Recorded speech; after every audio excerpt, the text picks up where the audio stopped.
Pemirsa, bencana karhutla dan banjir berpotensi terjadi di Kota Prabu Muli. Oleh karenanya, BPBD meminta masyarakat untuk meminimalisir potensi terjadinya kedua bencana tersebut.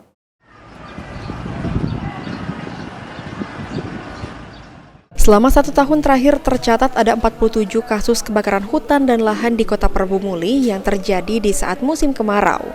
Selain itu, potensi bencana banjir juga terjadi di Kota Prabu Muli dan untuk itu dibutuhkan peran aktif masyarakat dalam pencegahan bencana banjir serta kebakaran hutan dan lahan sangat diharapkan. Memasuki musim penghujan, PJ Sekretaris Daerah Kota Prabu Muli juga berharap bukan hanya personil BPBD saja yang disiagakan, tetapi juga harus didukung sarana dan prasarananya agar penanggulangan bencana juga lebih optimal. Tentu bahwa upaya dalam rangka untuk mengantisipasi penanggulangan bencana dan karhutla itu partisipasi ya dalam kesempatan ini, karena kemarin sudah dilakukan juga kegiatan sosialisasi internal. Kalau internal kita mengharapkan kinerja di dalam.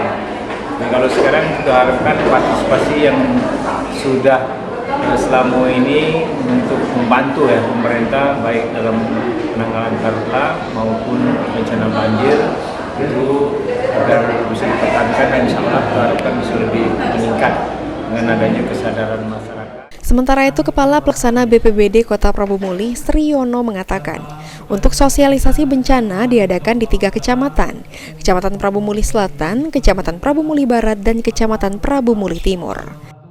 Diadakan di mana saja, Pak? Untuk kegiatan ini diadakan di 3 kecamatan. Yang pertama di Kecamatan Selatan, kedua Barat, ketiganya Kecamatan Timur. 3 kecamatan itu tapi digabung, RKT Selatan, Barat, Utara, Timur, Cambai. Untuk pesertanya dari mana ini, Pak? Pesertanya 150 orang dari tokoh masyarakat, RT, RW, bersama kelurahan, kecamatan maupun desa. Memaksimalkan penanganan bencana di Kota Prabu Muli, pemerintah berencana akan menambah posko Badan Penanggulangan Bencana Daerah Kota Prabu Muli.